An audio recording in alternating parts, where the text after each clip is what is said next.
Hi everyone, I'm Daresh. Today we are back here in episode 2, Breakfast with Pandemic, to share our thoughts and info about economy status here in our country and also worldwide during this pandemic season. This pandemic has been going through for almost 4 months now. Human has been facing a global threat against coronavirus, which has also affected the economy and businesses worldwide. So, without wasting any time, let's get straight right into it. So, Edwin, uh, as you can see, businesses have been facing a lot of problems these days because of this coronavirus.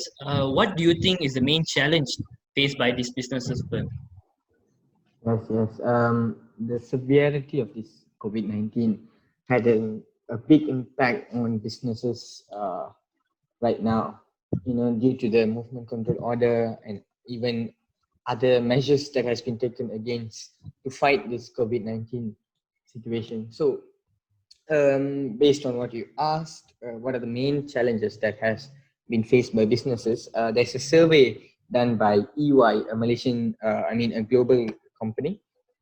Here Yeah. they had highlighted, they've done a survey in highlighting the business challenges faced by uh, companies here in Malaysia and also SMEs.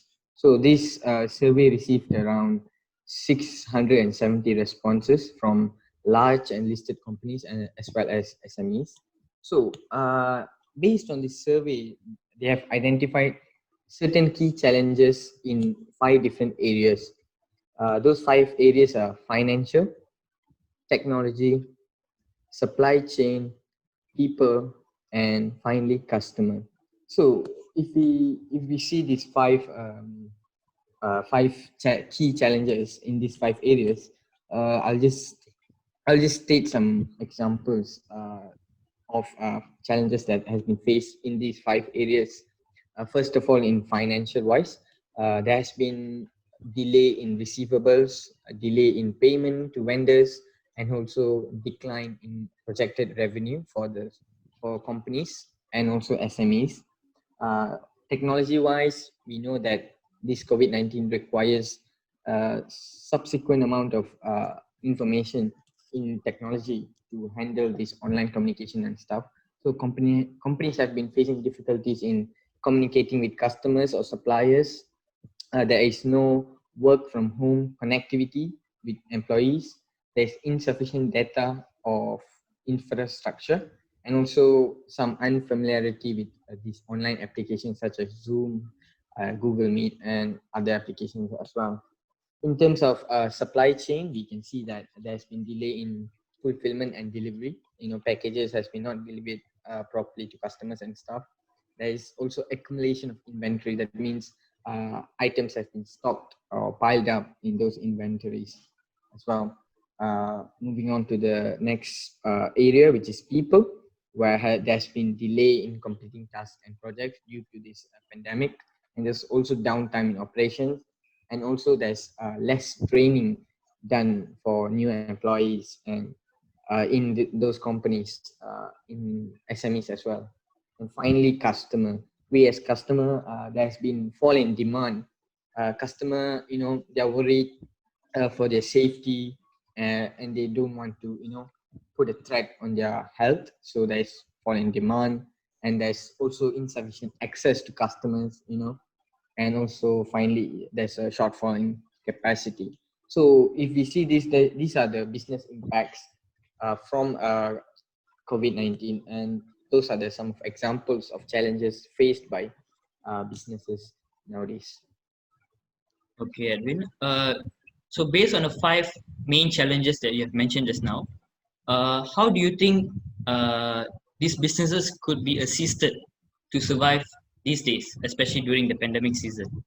Yes, absolutely. So, what do the companies need right now? I think there's been a lot of need for these companies. They need help because this pandemic has been, unexpected and stuff like that. So there is also certain areas where these businesses need help. As I stated before, there's 5 areas, right? That they Yeah. face challenges, and those 5 areas that how we can improve as well. So first of all, financially is the most important part.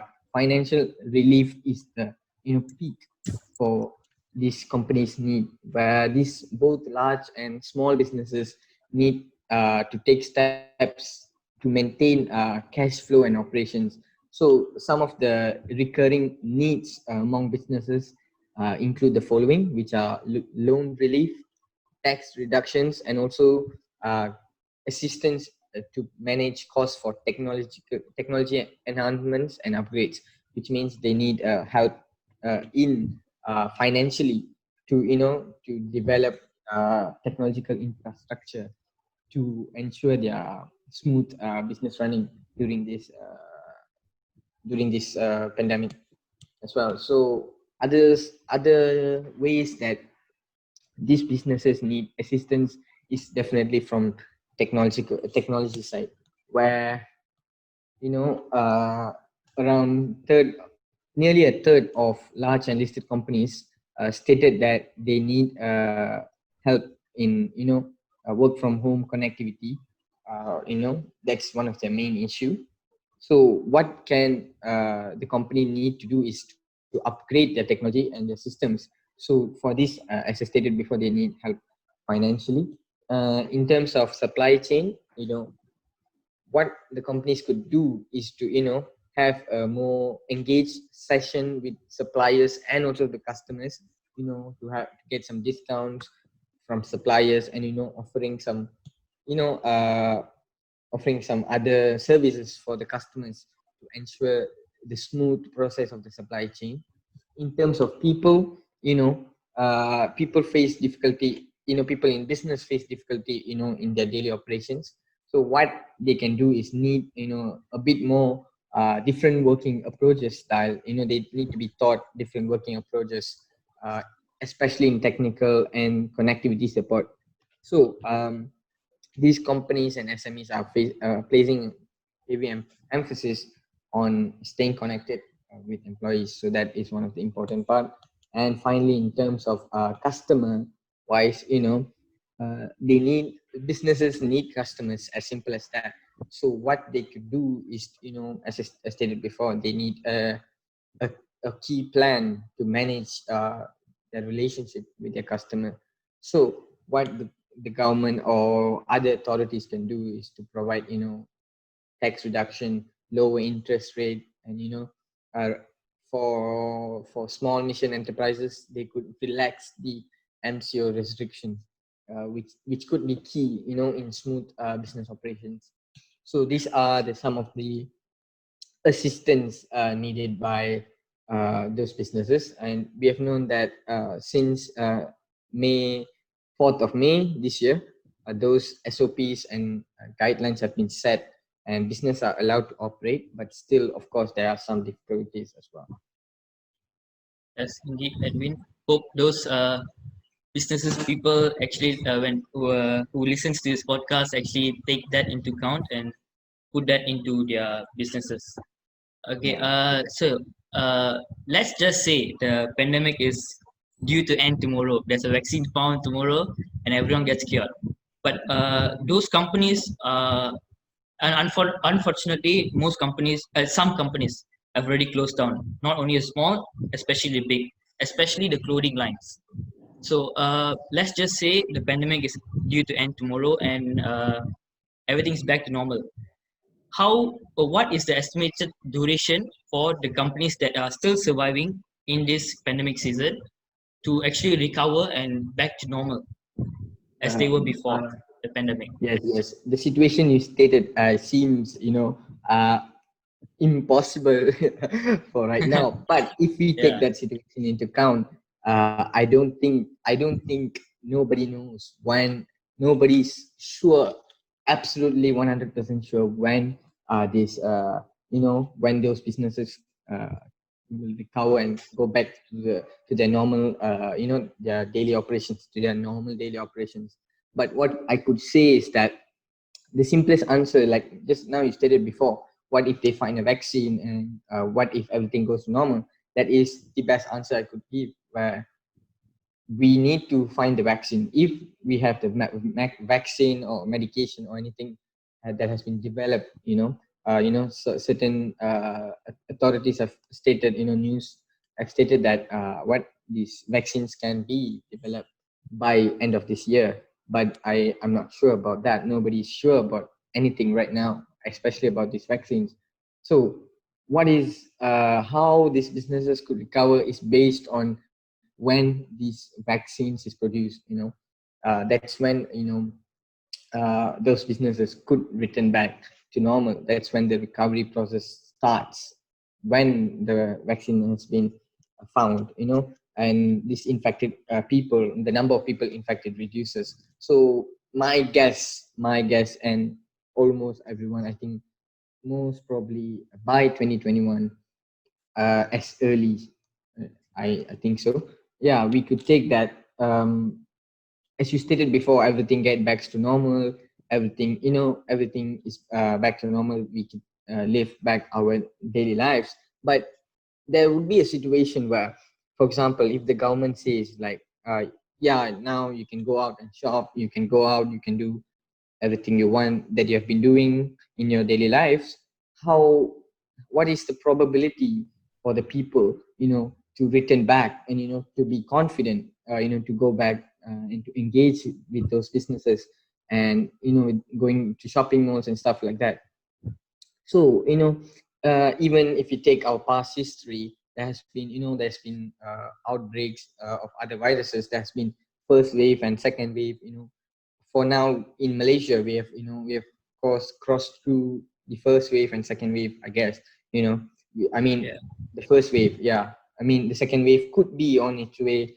We are not Yeah. sure. So it depends entirely on the medication and the state of the infection rate of the virus.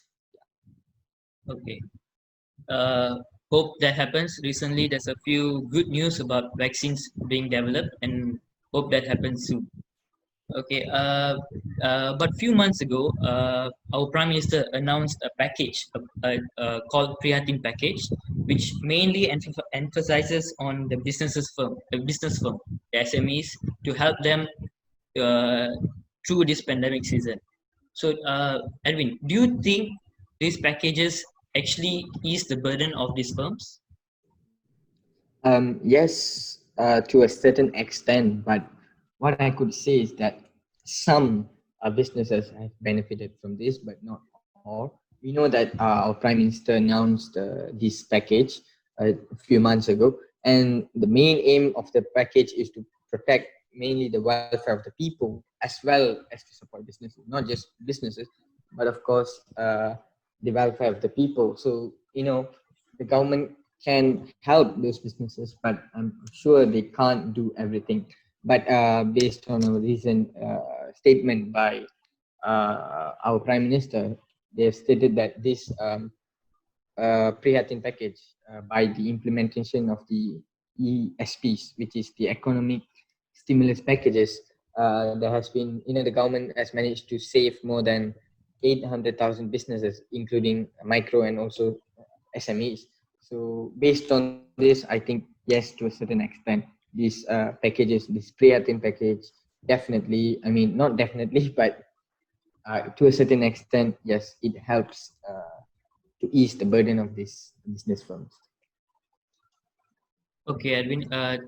Thanks for your explanation, and I'll pass it to Darish now. Okay, so moving on, we know that pre-18 package unveiled by the Prime Minister on 23rd March 2020 to protect the welfare of the people and to ease the burden. So, Jeremy, can you review and give us detailed explanation about the pre-18 package to the economy? Right.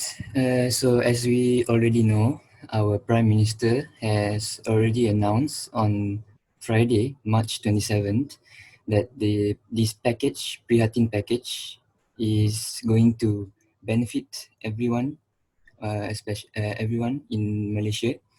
And from the amount, a total of 250 billion ringgit is going to be helping all the Malaysians, and a total of 128 billion ringgit will be used to protect the welfare of the people, and the remainder of 100 billion ringgit is going to support all businesses, including small and medium enterprises.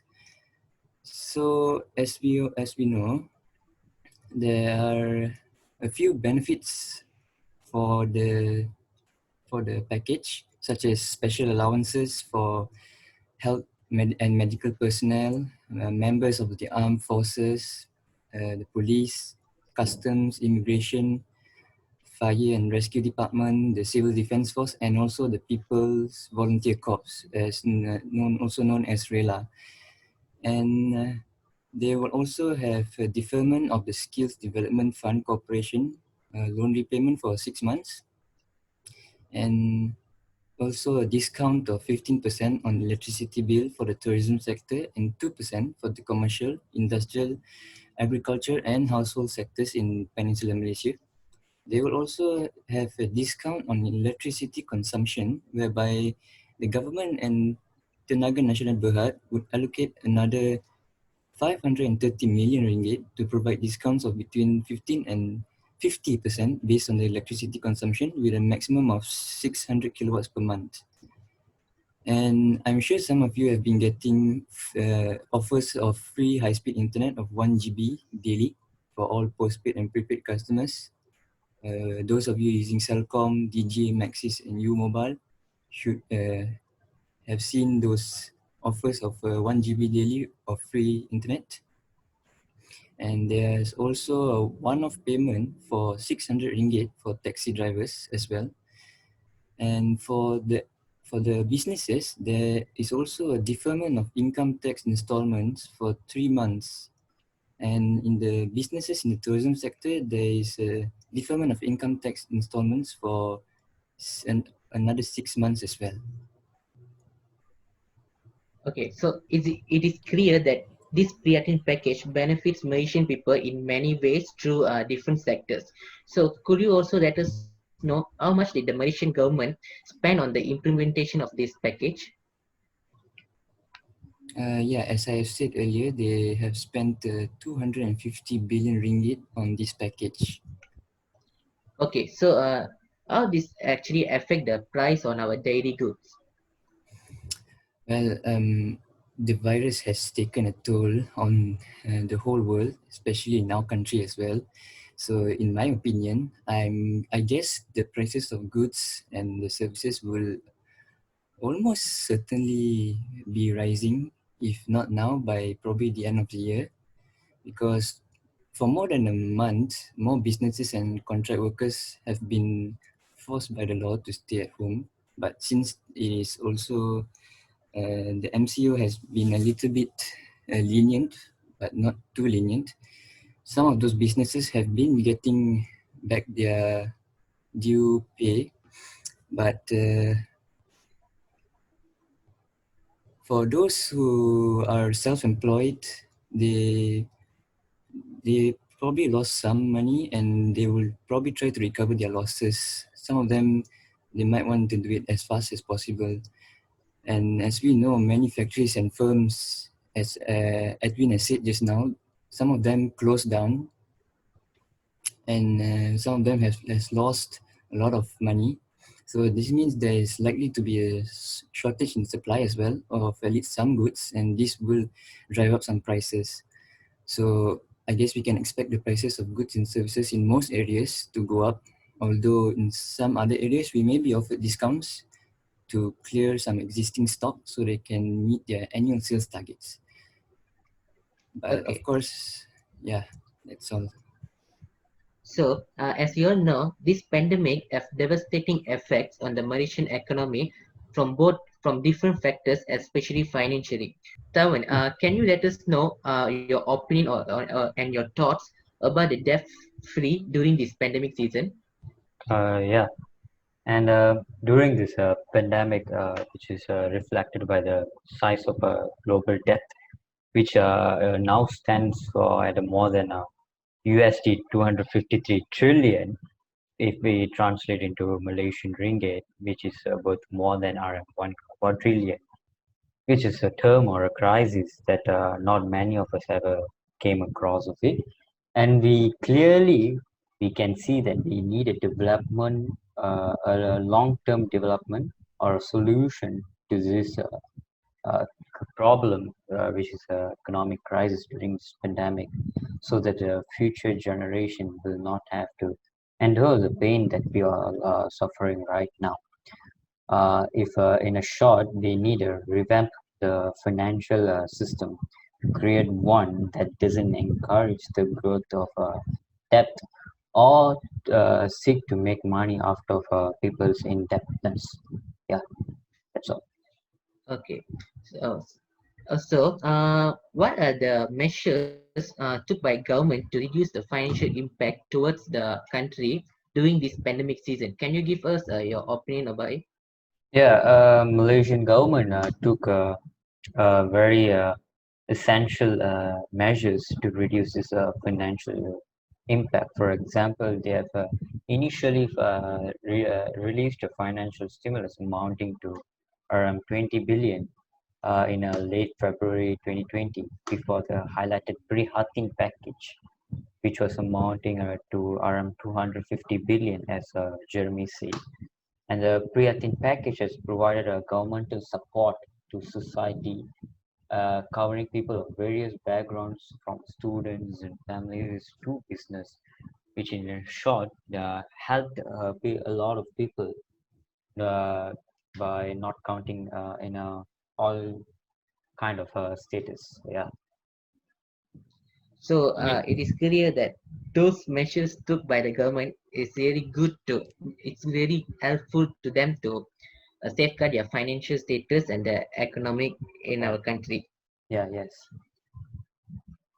So yeah, Okay, Navin. Jawan. Okay, let's keep our mind now to let's discuss in a global scale now.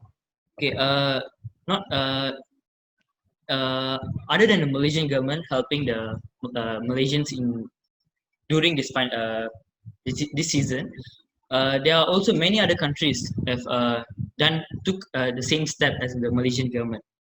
Okay, so how does the initiative given by our neighboring countries compared to the Malaysian government? If you see, if we, for example, we take American, which they released 200 2 trillion, sorry, 2 trillion USD of medical health package to reduce to help people who are infected by coronavirus, and to reduce the impact of coronavirus, which is spreading throughout the America country. And as you know, America has highest counting rate of COVID-19 cases.